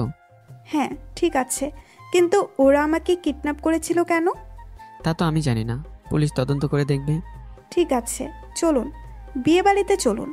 তানু তো কিছু হয়নি তো? না, ওনারা আমাদের কি জন্য কিডন্যাপ করেছিল তা ওনারা বলেনি। আপনারা কোনো কিছু চিন্তা করবেন না, ব্যাপারটা আমরা দেখছি। আর আপনাদের আমাদের সাথে একটু থানায় যেতে হবে, ওখানে কিছু সাইন করতে হবে, তারপর আবার চলে আসবেন। ঠিক আছে। এরা, তানু, ওরা তিনজন পুলিশের সাথে থানায় চলে গেল। এ নিন, এখানে সাইন করুন আর আপনাদের মোবাইল নাম্বারটা দিয়ে যান, যখনই আমরা কিছু জানতে পারবো আপনাদের জানাবো। সাইন করে মোবাইল নাম্বারটা দিয়ে চলে আসি। এরা, তানু গাড়ির পিছনের সিটে বসে আছে। ম্যাডাম, একটা প্রশ্ন করব? কি প্রশ্ন? ওরা আপনাদের কিভাবে কিডন্যাপ করলো? ভাই আমি বলছি। চলুন এবার একটু ফ্ল্যাশব্যাকে যাওয়া যাক। তুমি যখন পার্কিংয়ের জায়গা থেকে গাড়ি আনতে গেলে তখনই আমাদের সামনে একটা গাড়ি এসে দাঁড়ায়, আর আমরা কিছু বুঝে ওঠার আগেই ওরা আমাদের গাড়িতে উঠিয়ে নেয়। আর আমরা ওনাদের অনেক জিজ্ঞেস করি, কিন্তু ওরা আমাদের কথাই নিয়ে যাচ্ছে এসব কিছুই বলেনি। তারা আমাদের এই বাংলোর মধ্যে আনে আর আমাদের চেয়ারে বসিয়ে রাখে। এদের লিডার কাকে যেন ফোন করে বলছিল, বস ওদের তো ধরে এনেছি, কিন্তু কোনটা আসল আর কোনটা নকল সেটা আমি জানি না, আর কোনটাকে আপনার কাছে পাঠাবো তাও জানি না। এখন কি করব বস? আর কিছু বলার আগেই তো তুমি পুলিশ নিয়ে চলে এসেছো। এবার বর্তমানে আসি। এবার তাহলে তো পুলিশদের সব জানানো দরকার, তবে আপনি কোনো চিন্তা করবেন না, আমি সব জানিয়ে দেবো ওনাদের। এখন বাড়িতে গেলে তো অনেক অনেক কিছু জিজ্ঞেস করবে, কি উত্তর দিব? এরা অনেকটা সাহস নিয়ে বলল, বলবে যে শপিং করার পর আমরা সিনেমা দেখেছি, সেজন্য দেরি হয়ে গেছে। ঠিক বলছেন, কেননা এখন রাত 3টা বাজে, কেউ জিজ্ঞেস করলে এটাই বলবে তানু। ঠিক আছে। এভাবে কথা বলতে বলতে আমরা বাসায় চলে আসি। অনেক কিছু জিজ্ঞাসা করতে লাগলো, এত দেরি কেন হলো, কি করেছি যে এত দেরি হলো। ওরা একে একে সব উত্তর দিতে লাগলো, যেমন এরা বলেছিল, সেজন্য সবাই একসাথে একটাই উত্তর দিলাম। আচ্ছা অনেক রাত হয়েছে, এবার ঘুমোতে যা। আমি, এরা, তানু আমরা সবাই রুমে চলে গেলাম। আর এদিকে আমি ফ্রেশ হয়ে থানায় ফোন করি। হ্যালো ওসি সাহেব। হ্যাঁ বলুন মিস্টার আকাশ। ওদের থেকে কিছু জানতে পেরেছেন? এখন তেমন কোনো কিছু জানতে পারিনি, ওরা বলতেছে ওরা নাকি টাকার জন্য কিডন্যাপ করেছে। না, ওরা টাকার জন্য ওদেরকে কিডন্যাপ করেনি। তা আপনি এত শিওর হয়ে কিভাবে বলছেন? তাহলে শুনুন, আমি গাড়ি করে আসার সময় ম্যাডামকে জিজ্ঞাসা করেছি, আর ওনারা আমাকে ঘটনাগুলো বলল। তাহলে আপনি ওই কথাগুলো আমাদের বলুন, তাহলে হয়তো আমাদের অনেক সুবিধা হবে। তাহলে আমি বলছি আপনি নোট করে রাখুন। তারপর তানু আমাকে যা যা বলেছে সব ঘটনা আমি ওসি সাহেবকে বললাম। তাহলে তো কেসটা আরো সহজ হয়ে গেল। আমরা ওদের কাছ থেকে নয়তো মোবাইল এর মাধ্যমে জানতে পারবো ওদের বসকে আর কাকে কোথায় পাঠানোর কথা বলছে। একটু তাড়াতাড়ি করবেন। ধন্যবাদ স্যার। ওসির সাথে কথা বলে ঘুমিয়ে পড়লাম। সকালে ঘুম থেকে উঠে ফ্রেশ হয়ে নেই। তবে আরেকটা কথা আপনাদের বলে দিই, আমি কিন্তু এই বিয়ে বাড়িতে আসার পর থেকে বডিগার্ডের ইউনিফর্ম এখনও পরিনি। আর আজ তিথির বিয়ে বলে কথা। আমি এরা রুমে যাই। ম্যাডাম আসবো বলে যে না দরজায় টোকা দেবো, অমনি দরজা খুলে গেল। আর দরজার ভিতরে থাকা মানুষটিকে দেখে আমি চিৎকার দিয়ে উঠলাম। আর দরজার ভিতরে থাকা মানুষটিও চিৎকার দিয়ে উঠলো। চিৎকারের সাথে সাথেই আমি দরজা বন্ধ করে দিয়ে আমি হা হয়ে তাকিয়ে থাকলাম। আমি ভাবছি আমি এটা কী দেখলাম, যা দেখার কথা নয় তাই আমি এখন দেখে ফেললাম। আমি তখন শেষ। কিছুক্ষণ পর এরা বের হয়ে আসলো আর দরজা খুলতে বলতে শুরু করলো, তোর সাহস কি করে হয় রুমে দরজা নক না করে ঢোকার? ম্যাডাম আমার কি দোষ, আমি তো দরজায় টোকা দিলাম আর সাথে সাথে দরজা খুলে গেল। আচ্ছা ঠিক আছে, তুই কিছু দেখিসনি তো? আর কি কারণে ডেকেছিস? না ম্যাডাম, সত্যি আমি কিছু দেখিনি। আমি তো আপনাকে পার্লারে যাবেন কিনা সেজন্য ডেকেছি। রুমেই সাজবো, সত্যি তুই কিছু দেখিসনি তো? না ম্যাডাম, সত্যি কিছু দেখিনি। এরা দরজা বন্ধ করে রুমে সাজতে চলে গেল। এখন হয়তো আপনারা ভাবছেন আমি দরজা খুলে কি দেখেছিলাম। তার চলুন আপনাদেরকে বলছি। ছি, আপনাদের কোনো লজ্জা শরম নেই যে আপনার রুমের ভিতরে কি দেখেছি সেটা শোনার জন্য অপেক্ষা করছেন? যা দেখার দেখছি তা আপনাদের কাউকে বলবো না। আমি ভাবছি যেহেতু পার্লারে যেতে হবে তাহলে আমি একে রেডি হয়ে নিই। পরেক্ষণে ভাবলাম একবার তানু আর তিথিকে দেখে আসি ওরা ঠিক আছে কিনা। সেই জন্য আমি ওদের রুমের দিকে যেতে লাগলাম। ওয়াও, কি সুন্দর লাগছে আপনাকে। তোকেও তো কম সুন্দর লাগছে না? আমার দিকে তো একটু তাকান স্যার। সত্যি আজকে তানুর থেকেও তিথিকে সুন্দর লাগছে। বিয়ে তো আমার। ভাইয়া তুমিও না, আমি মনে মনে ভাবছি, সত্যি তো, আজকে তো তিথির বিয়ে, ওকে তো সুন্দর লাগবে।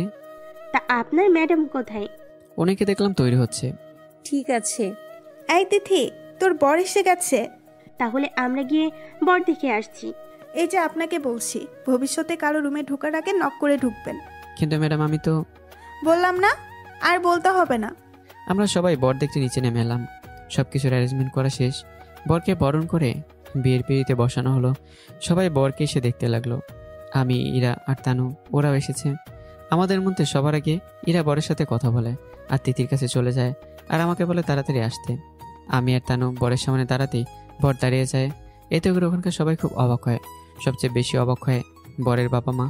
কি রে, এভাবে দাঁড়িয়ে গেলি কেন? আকাশ স্যার এখানে? কোন আকাশ? আরে আমি যে কোম্পানিতে চাকরি করি ওই কোম্পানির সিইও। কি বলছিস এগুলো? উনি তো এরকম বিয়েতে কেন আসবে? সিচুয়েশন সামলানোর জন্য আমি বরকে ওখান থেকে একটা রুমে নিয়ে যাই। স্যার আপনি এখানে কেন? তা জানাটা কি জরুরি? না স্যার। আমার পরিচয় এখানে কেউ যেন না জানে। কিন্তু স্যার কেন? যা বলেছি তাই করো। আর হ্যাঁ, তিথি আমার বোনের মতো, ওর জন্য কোনো ক্ষতি কিংবা দুঃখ পেয়েছে তাহলে তোমাকে মেরে ফেলতে আমার 1 মিনিটও সময় লাগবে না। আপনি চিন্তা করবেন না, আমি তিথিকে কখনো দুঃখ পেতে দেব না। মনে থাকে যেন। আর হ্যাঁ, আমাদের মাঝে কি কথা হয়েছিল তা যেন কেউ না জানতে পারে, ঠিক আছে? ঠিক আছে, জানবে না। আমি বরকে নিয়ে রুম থেকে বের হয়ে দরজা খুলে দেখি অনেকে দরজার সামনে দাঁড়িয়ে অনেকেই অনেক প্রশ্ন করছে। কারো কোনো প্রশ্নের উত্তর না দিয়ে বর বিয়ের বিয়েতে বসে যায়। কি রে, কি কথা হলো? তেমন কিছু না আব্বু, তুমি বিয়ে পড়ানোর জন্য বলো। এরপর সবার মতামতের পর বিয়ে পড়ানো হয়। অনেকটা সময় যাওয়ার পর বিয়ে পড়ানো শেষ হলো। এরপর খাওয়া দাওয়ার অনুষ্ঠান চলতে থাকে। আমি গিয়ে বরের সাথে বসে খাবার খাই। এ তো অনেকে অবাক হয়, তবে এতে আমার আর বরের কোনো মাথা ব্যথা নেই। আমরা দুজনেই খেয়ে যাচ্ছি। আর এদিকে ইরা এখানে এসে তো দেখে আমি বরের সাথে বসে খাবার খাচ্ছি। তুই এখানে যাচ্ছিস আর আমি তোকে খুঁজে বেড়াচ্ছি। দেখুন, আপনি যেই হন না কেন, স্যার খেয়ে নিক, তারপর যা করার বলবেন। স্যার মানে? কেউ না ম্যাডাম, আপনি জানামে আসছি। ইরা চলে যায়। আমি খাবার খেয়ে ইরার কাছে যাই। তানু, তিথি আর ইরা খাবার খায় আর আমি দাঁড়িয়ে দাঁড়িয়ে দেখছি। খাবার শেষে সব রীতি শেষ করে তিথিকে ওরা নিয়ে যেতে নিলে তিথি ওর বাবা মাকে ধরে কাঁদতে থাকে। এতে করে ইরাও তানু দুজনেই কাঁদে। আর কাঁদবে না বা কেন? তানুর বেস্ট ফ্রেন্ড বলে কথা, আর ইরা কাঁদছে ওর ফুফাতো বোন বলে কথা। তিথি আমাকে ধরেও কাঁদে। আমি অনেক সান্ত্বনা দিয়ে তিথিকে গাড়িতে উঠিয়ে দিই। গাড়িতে উঠিয়ে দিয়ে আমি বাড়ির ভিতরে চলে যাই। আমার আব্বু ফোন করেছিল। আমি আমার আব্বুর সাথে কথা বলে ফোন কেটে দেই। আর যে না ফোন পকেটে রাখি, সাথে সাথেই আমার ফোনে একটা কল আসে। আর এই কলটা করে অন্য কেউ কল দিয়েছে থানা থেকে এই কিডন্যাপিংয়ের ব্যাপারে বলতে। হ্যাঁ স্যার বলুন, কিছু জানতে পেরেছেন? হ্যাঁ। এরপর ওসি সাহেব যা বললেন তা শুনে তো আমার অবস্থায় খারাপ হয়ে গেল। কেননা ওসি সাহেব বলল, তারা নাকি কোনো এক ব্যক্তির কাছ থেকে টাকা নিয়ে এই কিডন্যাপটা করেছিল। তবে সে কে ওরা জানে না, শুধুমাত্র মোবাইলে কথা হয়েছিল ওদের। সে নাকি ইরা ইসলামকে এখন থেকে নিয়ে যেতে চাইছিল। আর আমরা তার মোবাইল নাম্বারের মাধ্যমে জানতে পারি ওটা লন্ডনের নাম্বার, কিন্তু কার মাধ্যমে রেজিস্ট্রেশন আছে ওটা আমরা জানতে পারিনি। ধন্যবাদ স্যার, যদি এই বাইরে কিছু জানতে পারেন অবশ্যই জানাবেন। ঠিক আছে, তবে সাবধানে থাকবেন। আর আরেকটা কথা, ওরা চেয়েছিল ইরা ইসলামকে কিডন্যাপ করে আপনাকেও ওখানে নিয়ে যেতে চাইছিল। ওই ব্যক্তি হয়তো অন্য কাউকে দিয়ে অ্যাটাক করাতে পারে। কি, আমাকে কিডন্যাপ করতে চাইবে? সেটা তো আমরা এখনো জানতে পারিনি, তদন্ত চলছে। আরো কিছু জানতে পারলে অবশ্যই জানাবো। আর সাবধানে থাকবেন, কোনো সমস্যা হলে আমাকে অবশ্যই জানাবেন। ধন্যবাদ। আমি অনেক চিন্তিত, কেন ওসি সাহেব যা বললো এতে করে তো ইরা অনেক বিপদে, আর তার সাথে আমিও। কিন্তু ইরাকে এ ব্যাপারে কিছু বলা ঠিক হবে না, যা করার আমাকেই করতে হবে। তিথিকে বিদায় দিয়ে সবাই বাসায় এসে রুমে চলে যায়, কেননা অনেক রাত হয়েছে আর সবাইকে ঘুমোতে হবে। আবার ওইদিকে কাল সকালে তিথি শ্বশুর বাড়িতেও যেতে হবে। পরদিন সকালে তানু আর ইরা এসে আমার রুমে হাজির। আর তানু আমাকে জাগিয়ে তোলে। আমি চোখ খুলে দেখি তানু আর ইরা দাঁড়িয়ে আছে। তানু, তুই এখানে? আর ম্যাডাম আপনি এখানে কেন, কিছু বলবেন? ওসি সাহেব কি ফোন করে কিছু বলেছিল? ফোন তো করেছিল, কিন্তু কি? আর কি জন্য আমাদের কিডন্যাপ করেছিল ওই ব্যাপারে কি কিছু জানতে পেরেছিল? সত্যি কথা ইরাকে তো বলা যাবে না। না ম্যাডাম, তেমন কিছু জানতে পারিনি। ওরা নাকি টাকার জন্য আপনাকে কিডন্যাপ করেছিল। কিন্তু আমাকে কেন কিডন্যাপ করেছিল? আসলে তো আমরা দুজন একসাথে ছিলে, তো সেজন্য ম্যাডামের সাথে তোকেও নিয়ে গেছে। কারণ তোকে রেখে গেলে তুই চিৎকার করে লোক জড়ো করে ফেলতি, সেজন্য তোকে নিয়ে গেছে। হতে পারে। আচ্ছা রেডি হয়ে নেন, আপনাদের তো বেরোতে হবে। কিন্তু এখন তো সকাল 9টা বাজে, আর এত তাড়াতাড়ি আমরা বিয়ে বাড়িতে কি করব? আরে আমরা পার্লারে যাব, সেজন্য তাড়াতাড়ি রেডি হয়ে নিতে বলছি। ও আচ্ছা ম্যাডাম, আপনি 10 মিনিট অপেক্ষা করেন, আমি 30 মিনিটের মধ্যে আসছি। তানুরিরা রুম থেকে চলে গেল। আমি ওয়াশরুমে গিয়ে ফ্রেশ হয়ে নিচে আসি। তোমরা নাস্তা করে নাও, তারপর বের হবে। ঠিক আছে ফুপি। আমরা নাস্তা করি আর আমি গাড়ির কাছে যাই। একটু পরে ইরা আর তানু গাড়িতে এসে বসলো, আর আমি ওদের নিয়ে ড্রাইভ করে পার্লারে চলে গেলাম। গাড়ি চালানোর সময় আমি খেয়াল করলাম একটা গাড়ি আমাদের ফলো করছে, তা আমার চোখ এড়ায়নি। সেজন্য আমি তাড়াতাড়ি গাড়ি ড্রাইভ করে পার্লারে চলে আসি। ইরা তানুকে ভেতরে ঢুকে দিয়ে আমি বাইরে অপেক্ষা করতে থাকি। ঠিক তখনই দেখলাম ওই গাড়িটা আমার সামনে দিয়ে চলে গেল। সেজন্য আমি দেরি না করে গাড়ি নিয়ে ওদের পিছু করতে থাকি। এক পর্যায়ে আমি ওদেরকে ওভারটেক করে ওদের সামনে যাই। আমি গাড়ি থেকে বের হবার সময় বন্দুক নিয়ে বের হই আর সবাইকে বের হতে বলি। ওরা 3 জন গাড়ি থেকে বের হয়। আমাদের ফলো কেন করছিলি? তাড়াতাড়ি বল, নয়তো এখানে মেরে রেখে দেবো। আমরা বলবো না। বন্দুক নিয়ে ওদের একজনের মাথায় ধরি। এবার বল, না হলে তোদের এখানে মেরে ফেলবো। বলছি সব বলছি। কিন্তু ওরা কিছু বলার আগেই কে একজন ওদেরকে গুলি করে মেরে ফেলে। আমি পিছনে তাকাতে দেখি একটা গাড়ি থেকে কেউ গুলি করলো। সেজন্য আমি গাড়ি নিয়ে ওদের পিছু করেও কোনো লাভ হয়নি। এর কথা মনে পড়তেই আমি গাড়ি নিয়ে পার্লারে চলে আসি। আর এসে দেখি ওরা এখনও সাজাই শেষ হয়নি। আমি ওদের দেখে একটু স্বস্তি বোধ করলাম। আমি ওখানে বসে ভাবতে লাগলাম, কে ওরা, আর আমাকে গুলি না করে ওদের কেন গুলি করে মেরে ফেললো? কে হতে পারে? এর রহস্য তো আমাকে জানতে হবে। এসে ভাবতে ভাবতেই তানোয়ারিরা বের হয়ে আসলো। কি ভাবছেন? এবার তাড়াতাড়ি চলুন। কিছু না, কিন্তু ম্যাডাম কোথায়? ওই তো আসছে। আমি পিছনে তাকাতেই ইরাকে দেখি, আর আজকে ইরাকে একদম পরীর মতো লাগছে। মনে যেন হচ্ছে গিয়ে ইরাকে জড়িয়ে ধরি। তোর ভাবনা চিন্তা শেষ হলে চল। হ্যাঁ চলুন। আমি ওদের গাড়িতে উঠে বাসায় নিয়ে আসি, আর ওরা যে যার রুমে তৈরি হতে চলে যায়। আমি আমার রুমে চলে যাই। আমি আজকে একটা নীল পাঞ্জাবি, সাথে পায়জামা, নীল কালারের ঘড়ি, সানগ্লাস, চুলে স্পাইক করা। আজকে আমাকে দেখলে যে কেউ ফিদা হয়ে যাবে। আমি রেডি হয়ে নিচে নেমে এলাম। আমাকে দেখে অনেকেই অবাক, কেননা আমার এই লোক আগে কেউ কখনো দেখেনি। ওখানে থাকা সব ছেলেরাও আমাকে দেখে হিংসে করছে, আর মেয়েরাও তো আমাকে চোখ দিয়ে খেয়ে ফেলছে। এদিকে এরা আর তানো নিচে নেমে এরাও অবাক। এরা তো আমাকে দেখে একেবারে ক্রাশ খাওয়ার মতো। ভাই সত্যি তোমাকে আজ অনেক সুন্দর লাগছে। এমন ভাবে সাজার কি আছে, মনে হচ্ছে যেন ওই বিয়ে করতে যাচ্ছে। বলাতেই ওখানে থাকা অনেকে হেসে উঠলো। ওদের মধ্যে অনেকে বলল, আর যে যাই হোক না কেন, আপনাকে দেখে কিন্তু বডিগার্ড মনে হয় না, দেখে মনে হচ্ছে একজন হিরো। এইসবই বলা বলি করছিল ওরা সবাই। এইদিকে পরিবারের অন্য সদস্যরা রেডি হয়ে নিচে নেমে এলো, আর সবাই একসাথে বাড়ি থেকে বের হয়ে এলো। যে যার গাড়িতে গিয়ে বসলো। আমি, ইরা, তানু, আমরা 3 জন একই গাড়িতে করে যাচ্ছি। আমি গাড়ি চালাচ্ছি আর বারবার লুকিং গ্লাস ইরাকে দেখছি, যা তানু ঠিকই খেয়াল করলো। ভাইয়া সামনে দেখে গাড়ি চালাও। আচমকে এই কথা বলাতেই আমি অনেকটা ভেবাচাকা খেয়ে যাই। সামনে দেখি তো চালাচ্ছি। এভাবে 20 মিনিট পর আমরা বিয়েবাড়িতে এসে পৌঁছালাম। গাড়ি থেকে নেমে গেট দিয়ে বাড়ির ভিতরে ঢুকে গেলাম, আর সবাইকে গেটের সামনে দাঁড়িয়ে ভিতরে বরণ করে নিচ্ছে। ও, আপনাদের তো বরের নামটাই বলা হয়নি। বরের নাম হলো জসিম। কেমন আছেন স্যার? আলহামদুলিল্লাহ ভালো, তুমি? হ্যাঁ স্যার ভালো আছি, ভেতরে আসুন। আরে দুলা ভাই, কেমন আছেন? আপনার শালিকে ভুলে গেছেন? শালিকাকে কি করে ভুলে যাব? আমাকে তো ভুলে গেলেন মনে হয়। তিথিকে পেয়ে আমাদের কথাই পুরো ভুলে গেছো। আসলে তা নয়, তোমরা ভিতরে যাও, আমি অন্য সদস্যের সাথে কথা বলে আসছি। আচ্ছা ভাইয়া। আমরা তিথির রুমের দিকে যেতে লাগলাম। যাওয়ার সময় খেয়াল করলাম অনেক মেয়ে আমার দিকে তাকিয়ে আছে, আর তাকিয়ে থাকবে না বা কেন? আমার আজকে লোক দেখলে যে কেউ প্রেমে পড়ে যাবে। আমি আর কোনো দিকে না তাকিয়েই তিথির রুমের দিকে চলে গেলাম।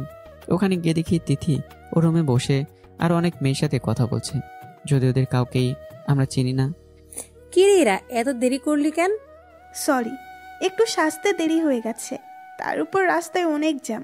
তুই দাঁড়িয়ে আছিস কেন? বস এখানে। আকাশ ভাই আপনি কোথায় যাচ্ছেন? এই রুমে তো সব মেয়ে, তাই আমি ওখানে গিয়ে কি করবো, সেজন্য বাইরে যাচ্ছি। সমস্যা নাই, বসতে পারেন। আর তোমাদের সাথে পরিচয় করিয়ে দিই, এই হচ্ছে তানু, আমার বেস্ট ফ্রেন্ড, আর এই হচ্ছে এরা আমার মামাতো বোন, আর উনি হচ্ছে আকাশ ভাই, আমার বড় ভাইয়ের মতো, ধরতে গেলে বড় ভাই। তখন ওদের মধ্যে কয়েকটা মেয়ে এসে আমার সাথে হ্যান্ডশেক করলো।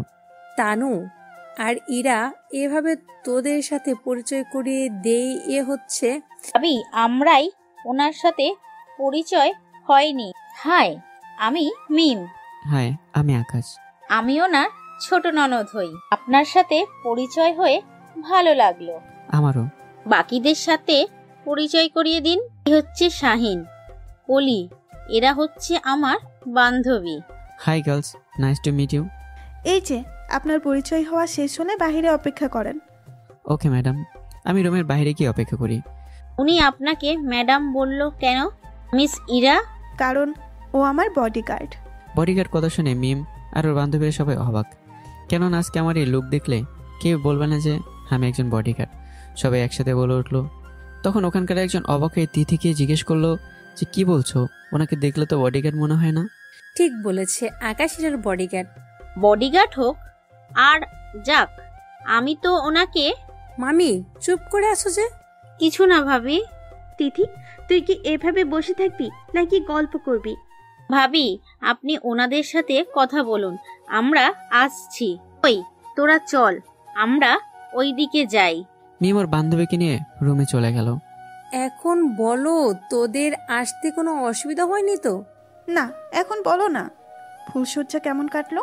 ইরা, তুইও না যা। আরে বলে কি হবে, আমরাই তো। যখন তোদের বিয়ে হবে তখন বুঝতে পারবি। দেখো, আমি কিন্তু এখন উত্তর পেলাম না। কিসের উত্তর ইরা মামুনি?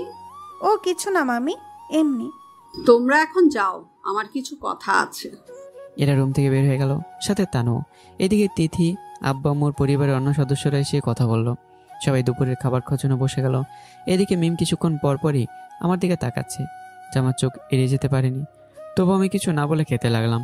খাবার শেষ করে আমি হাত ধুয়ে উঠে একটু ছাদে যাই। তখন আমার পিছু পিছু মিমও ছাদে আসে। মিমকে দেখে আমি চমকে যাই। আপনি এখানে? আপনাকে একটা কথা বলার ছিল। কি কথা?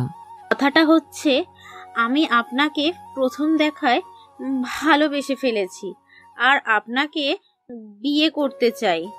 কথাগুলো মিম চোখ বন্ধ করে বলে দিল। আমি তো রীতিমতো অবাক। এই মেয়ে বলে কি, আর কিবার জবাব দেব? চুপ করে আছেন যে, কিছু তো বলুন। দেখো, তুমি আমার ব্যাপারে এখনো কিছু জানো না, আর জানলেই কথা বলতে না। আমি এত কিছু জানতে চাই না। আমি আপনাকে না পেলে নিজেকে শেষ করে দেব। দেখুন, আপনি কিন্তু ছেলে মানুষই করছেন। প্রথম দেখাতে ভালোবাসা হয় না, এটা অ্যাট্রাকশন। আমি তোমাকে কখনো বিয়ে করা তো দূরের কথা, ভালোই বাসতে পারবো না। আমি এত কিছু জানি না। বিয়ে তো আমি আপনাকেই করব। এই মেয়ে, তোমার কি মাথা একদম গেছে? তুমি কি জানো আমার ব্যাপারে? তুমি জানো আমি কি কাজ করি আমি? আপনি বডিগার্ড হয়েছে তো কি হয়েছে, চাকরিটা ছেড়ে দেবেন। আমাদের বিয়ের পর ভাইয়া আর আব্বুকে বলে আপনাকে ওনারা যেখানে চাকরি করে সেখানে একটা ব্যবস্থা করে দেব। না, একে এভাবে বোঝানো যাবে না। কি ভাবছেন? আমার সম্পর্কে জানতে চাইলে তোমার ভাইয়ার ভাবিকে জিজ্ঞেস করো, তাহলে আমার ব্যাপারে সব উত্তর পেয়ে যাবে। আমি সাদেনা থেকে নিচে নেমে এলাম, আর দেখি ইরা, তিথি আর তানু এখনো বসে খাচ্ছে। সেজন্য আমি ওদের জন্য অপেক্ষা করতে থাকি। আর এদিকে আমি ভাবতে থাকি, ভাইয়া আর তিথি ভাবি কি করে আকাশের ব্যাপারে জানে না? ভাইয়া আর ভাবির সাথে কথা বলে আকাশের ব্যাপারে আমাকে সব জানতেই হবে। কেন সে আমাকে ভালোবাসতে পারবে না? কিসের অভাব আমার মধ্যে? রূপ, গুণ, আমি তো অন্য কারোর থেকে কম না। আর টাকা পয়সারও তো অভাব নেই আমাদের।